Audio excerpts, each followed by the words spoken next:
क्या हो अगर मैं आपसे कहूं कि आसमान में घूमने वाले दो तारे आपके शरीर के परमाणु और महाभारत में भगवान कृष्ण का विश्व रूप, ये सब एक ही गहराई से जुड़े वैज्ञानिक और आध्यात्मिक सूत्र पर काम करते हैं। आज हम एक ऐसे अद्भुत सिद्धांत की पड़ताल करेंगे जो प्राचीन शास्त्रों और क्वांटम भौतिकी को आपस में जोड़ता है। एक ऐसी अचूक प्रतिक्रिया जिसे अगर आज की मानव जाति हासिल कर ले तो हम एक ऐसी सुपर ह्यूमन प्रजाति बन जाएंगे जिसके बारे में आपने सिर्फ साई-फाई फिल्मों में देखा होगा। इस ब्रह्मांडीय यात्रा के लिए तैयार हो जाइए। हमारे आसमान में सप्तऋषि मंडल में दो तारे हैं, अरुंधति और वशिष्ठ।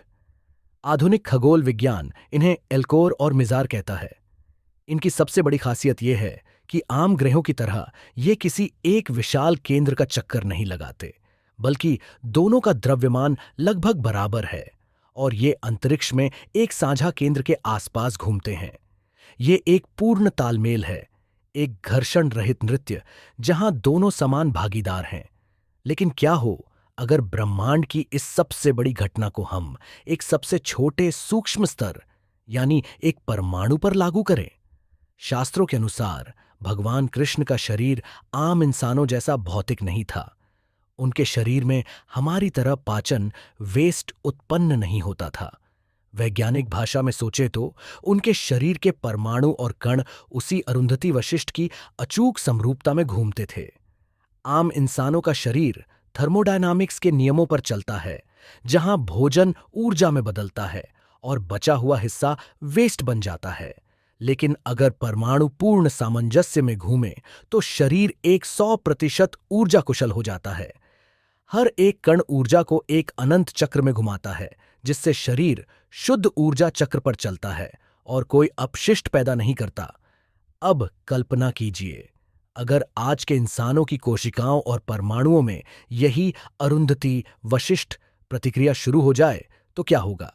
सबसे पहले मानव मस्तिष्क की कार्यक्षमता 100% हो जाएगी। न्यूरॉन्स के बीच कोई घर्षण या ऊर्जा की हानि नहीं होगी। दिमाग अतीत, वर्तमान और भविष्य की हर बारीकी को फोटोग्राफिक मेमोरी की तरह दर्ज कर लेगा। दूसरा, क्योंकि शरीर को ऊर्जा जमा करने फैट की जरूरत नहीं पड़ेगी, इसलिए शरीर में 0% फैट होगा और मांसपेशियां अपने शुद्धतम रूप में होंगी। और तीसरा, इस आनुवंशिक पूर्णता के कारण म्यूटेशन और गुरुत्वाकर्षण का प्रभाव खत्म हो जाएगा। हर इंसान प्राकृतिक रूप से लगभग 7 फुट लंबा और पूरी तरह से सिमेट्रिकल होगा। चेहरा और शरीर गोल्डन रेशियो में आकार लेकर एक त्रुटिहीन महामानव का रूप ले लेगा। सुनने में यह कोई काल्पनिक कहानी लग सकती है, लेकिन महाभारत में यह घटना वाकई हो चुकी है। जब भगवान कृष्ण को अपना विश्व रूप दिखाना था तो उन्होंने अर्जुन से कहा था कि एक आम भौतिक शरीर उस अनंत ब्रह्मांडीय ऊर्जा को सह नहीं सकता, इसलिए उन्होंने अर्जुन को दिव्य दृष्टि प्रदान की। असल में दिव्य दृष्टि सिर्फ आंखों का बदलना नहीं था। उस समय अर्जुन के पूरे शरीर के परमाणु अस्थायी रूप से इसी अरुंधति वशिष्ठ अवस्था में अपग्रेड हो गए थे। उस कुछ समय के लिए अर्जुन का पाचन तंत्र रुक गया, उसकी भौतिक सीमाएं खत्म हो गईं और उसका मस्तिष्क 100% क्षमता पर काम करने लगा। तभी वह उस विश्वरूप के अनंत प्रकाश और समय के चक्र, अतीत, वर्तमान, भविष्य को एक साथ ग्रहण कर पाया, वह भी बिना जलकर राख हुए। लेकिन यह पूर्णता हमेशा के लिए नहीं रह सकती थी। क्यों? क्योंकि ब्रह्मांड का सबसे बड़ा नियम है कर्म। इस भौतिक दुनिया में जीवित रहने और अपने कर्तव्य पूरे करने के लिए कर्म के नियमों को मानना पड़ता है। अगर अर्जुन हमेशा के लिए उस अचूक अवस्था में रह जाता तो वह मानवीय सीमाओं, दर्द और मोह से इतना ऊपर उठ जाता कि वह एक योद्धा की तरह कुरुक्षेत्र का युद्ध लड़ ही नहीं पाता। एक ईश्वर तुल्य प्राणी के लिए किसी का मरना या जीना बराबर है। अपने कर्म को पूरा करने के लिए अर्जुन को वापस मानव रूप में आना पड़ा।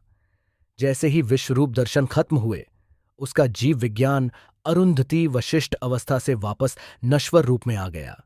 उसका पाचन तंत्र, उसकी थकान, उसका भारीपन और उसकी मानवीय सीमाएं वापस आ गईं। यही कारण है कि उस चरम मस्तिष्क गतिविधि के बाद वापस सामान्य दिमाग में आते ही अर्जुन को गीता का पूरा ज्ञान फोटोग्राफिक मेमोरी की तरह याद नहीं रह सका। तो दोस्तों, ब्रह्मांड अपने आप में एक पूर्ण चक्र है। एक तारे के घूमने से लेकर हमारे शरीर के एक छोटे से परमाणु तक सब कुछ जुड़ा हुआ है। आपको इस अरुंधति वशिष्ठ और मानव जीव विज्ञान के ब्रह्मांडीय संबंध के बारे में क्या लगता है? कमेंट करके जरूर बताएं। अगर आपको यह अद्भुत विचार पसंद आया तो वीडियो को लाइक करें और ब्रह्मांड के ऐसे ही गहरे रहस्यों के लिए चैनल को सब्सक्राइब करें। मिलते हैं अगले वीडियो में।